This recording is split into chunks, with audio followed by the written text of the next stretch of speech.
नमस्कार दोस्तों, आप सभी का ईजी स्टडी पर बहुत बहुत स्वागत है। मैं अक्षेंद्र तिवारी आज आपको समझाने जा रहा हूँ चिपको मूवमेंट, चिपको आंदोलन के बारे में हम डिस्कस कर रहे हैं। तो ये बहुत ही सिंपल नोट्स मैंने बनाए हुए हैं, आप चाहें तो इसे हूबहू अपनी कॉपी में उतार सकते हैं। और मैंने ये शॉर्ट नोट्स बनाए हैं ताकि आसानी से हमको समझ में आए। तो टाइम वेस्ट ना करते हुए हम अपने वीडियो को स्टार्ट करते हैं। तो चिपको आंदोलन को समझने से पहले हमें यह पता रहना चाहिए कि इस आंदोलन में, इस मूवमेंट में 3 लोग बहुत ज़्यादा इंपॉर्टेंट थे। सबसे पहले इनमें जो इंपॉर्टेंट थे वो थे सुंदरलाल बहुगुणा, और सेकंड नंबर पे गौरा देवी और चंडी प्रसाद भट्ट, जिनको सीपी भट्ट के नाम से भी जानते हैं। दोस्तों, चिपको मूवमेंट 1970 यानी कि 1970s के आसपास का मूवमेंट था। 1973 के लगभग भारत के जो लोग हैं, गांव के लोग हैं, यहाँ आसपास के जो लोग हैं, वो फॉरेस्ट रिसोर्स पर या जंगलों पर निर्भर हैं, क्योंकि जंगलों से उनको आग जलाने के लिए लकड़ी मिलती है, जानवरों को चराने के लिए, फॉडर वगैरह के लिए, है ना, लाइवली स्टॉक के लिए भी उनको जंगलों का सहारा लेना पड़ता है या वहाँ के रिसोर्सेज का सहारा लेना पड़ता है। तो विभिन्न प्रकार की चीज़ें हैं जो मतलब जिनके कारण से जो गांववासी हैं भारत में, जो या फिर यहाँ के जो ट्राइब्स हैं, वो जंगल पर निर्भर होते हैं। जबकि विदेशों में ऐसा नहीं होता, वो डेवलप्ड कंट्रीज है, वेस्टर्न कंट्रीज, यूरोपियन कंट्रीज, तो वहाँ पे उतना ज़्यादा फॉरेस्ट पर डिपेंडेंट नहीं रहते वो लोग।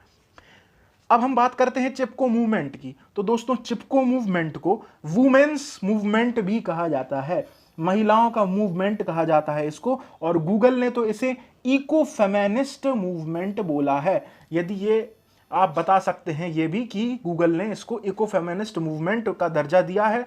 और ये इसलिए है क्योंकि महिलाएं जो हैं, भारत की जो महिलाएं हैं, जनरली वो लाइवली स्टॉक यानी कि मतलब जो भी अपना ये गाय भैंस वगैरह है, इनको चरवाने ले जाती हैं, है ना, और कल्टीवेशन में भी मदद करती हैं, क्रॉप प्रोडक्शन वगैरह में, या अपने बच्चों की देखभाल भी करती हैं, है ना।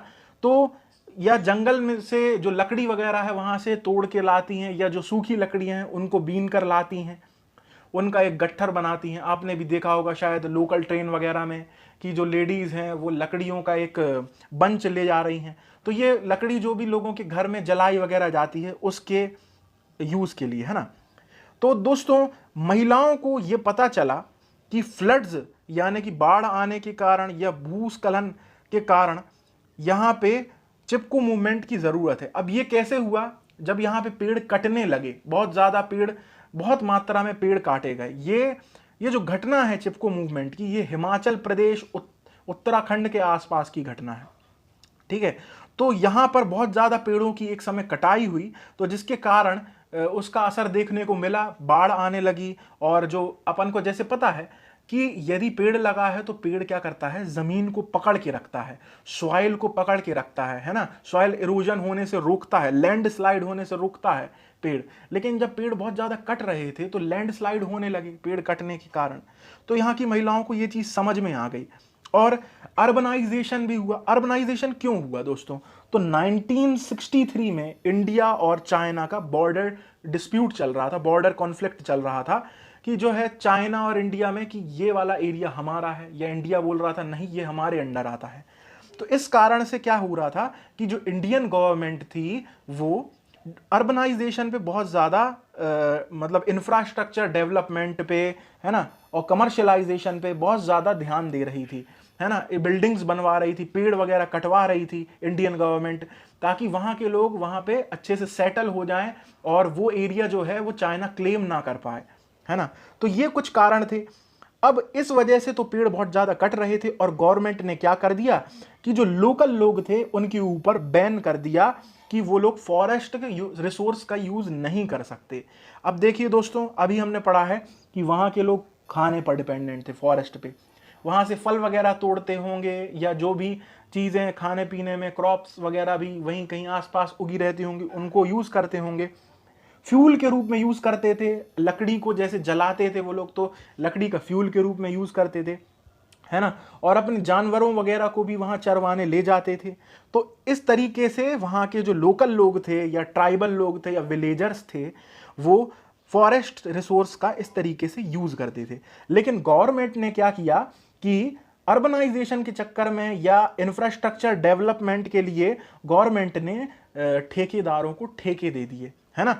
तो वहां पे कॉन्ट्रैक्ट दे दिए फॉरेस्ट लॉगिंग के। फॉरेस्ट लॉगिंग यानी क्या होता है कि जब पेड़ को काटा जाता है, मतलब बहुत मात्रा में पेड़ को काटा जाता है, कि एक किसी कंपनी को दे देते या किसी कॉन्ट्रैक्टर को दे देते हैं, तो वो बहुत ज़्यादा मात्रा में पेड़ को कटवाया जाता है, तो उसको बोलते हैं हम फॉरेस्ट लॉगिंग, है ना।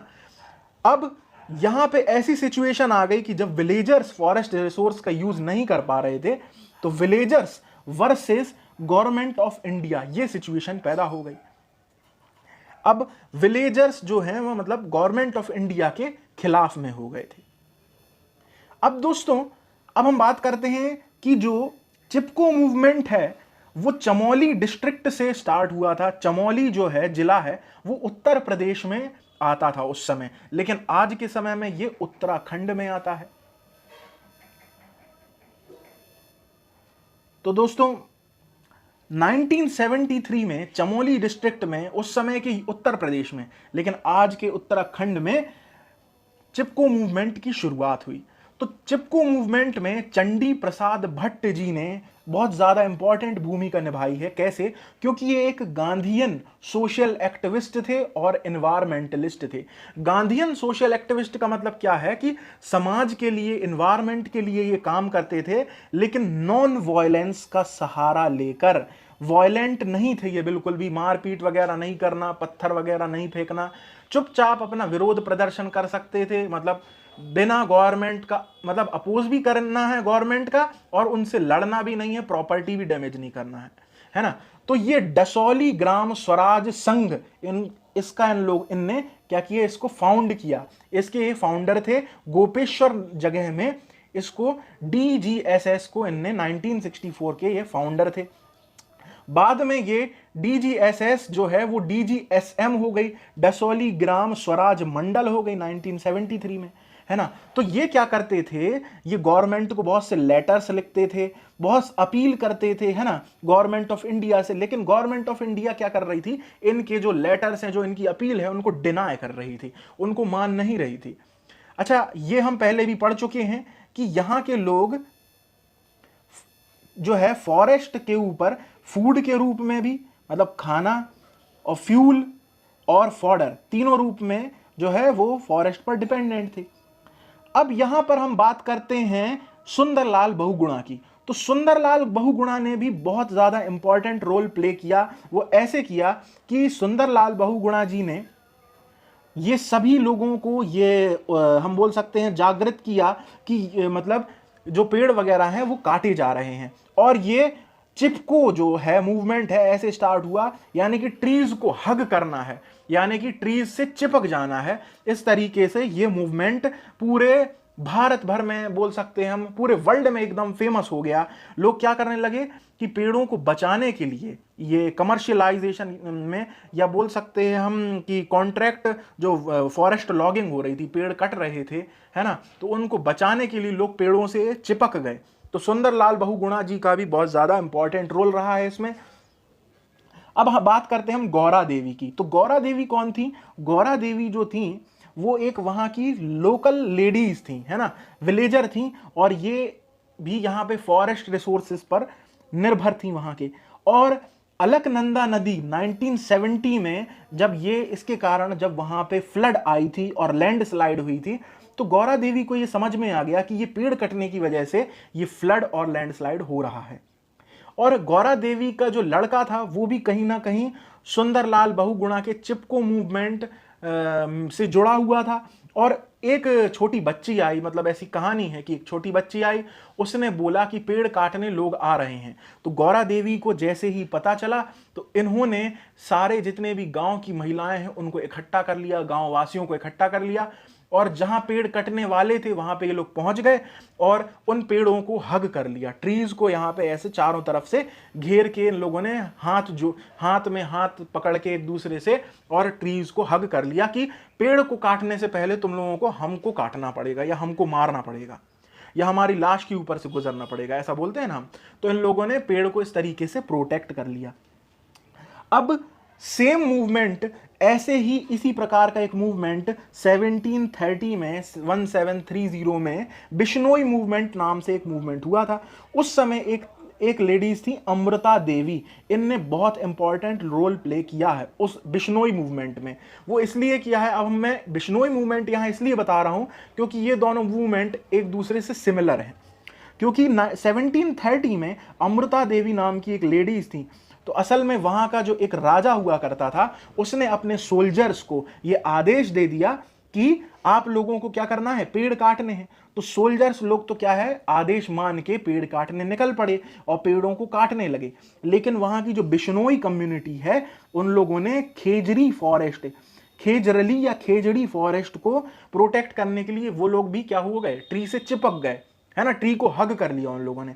तो इस कारण से सोल्जर्स लोग तो बिना आदेश के, मतलब आदेश का पालन करना था उनको, तो वो लोग क्या हुआ, पेड़ भी काटते गए और जो इंसान सामने आया उन लोगों ने उनको भी मार दिया। तो इस कारण 363 बिश्नोई लोग जो हैं वो वहां पर उनकी डेथ हो गई थी। 363 बिश्नोई लोग किल्ड हो गए थे। तो ये बात जब किंग को पता चली कि इतने लोग मेरे जो गांव के या मेरे एरिया के जो लोग हैं वो खत्म हो गए हैं, तो किंग आया वहां पे, फिर उसने किंग ने वहां पे माफी मांगी उन लोगों से। तो इसी मूवमेंट के चलते जो बिश्नोई मूवमेंट हुआ था, इसी से जो यहाँ के जो लोग हैं, लोकल लोग हैं, चमोली डिस्ट्रिक्ट के लोग, इन लोगों ने प्रेरणा ली थी, इसी की इंस्पिरेशन ली थी और इसी के कारण चिपको मूवमेंट की शुरुआत हुई।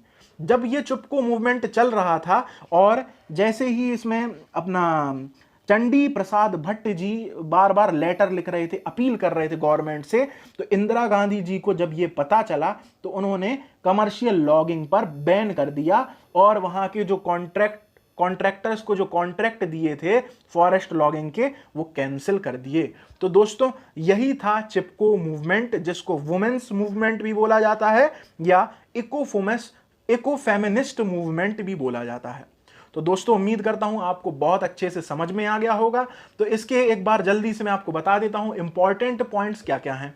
तो दोस्तों इंपॉर्टेंट पॉइंट्स ये हैं कि चिपको मूवमेंट, रिवीजन कर लेते हैं हम कि चिपको मूवमेंट जो है, चिपको मूवमेंट 1973 के करीबन चमोली डिस्ट्रिक्ट उत्तर प्रदेश, जो कि आज के समय में उत्तराखंड में है, वहां पे शुरुआत हुई थी। इसकी शुरुआत चंडी प्रसाद भट्ट जी ने और सुंदरलाल बहुगुणा ने और गौरा देवी, इन तीनों ने कहीं ना कहीं, इन तीनों का योगदान था बहुत बड़े रूप में।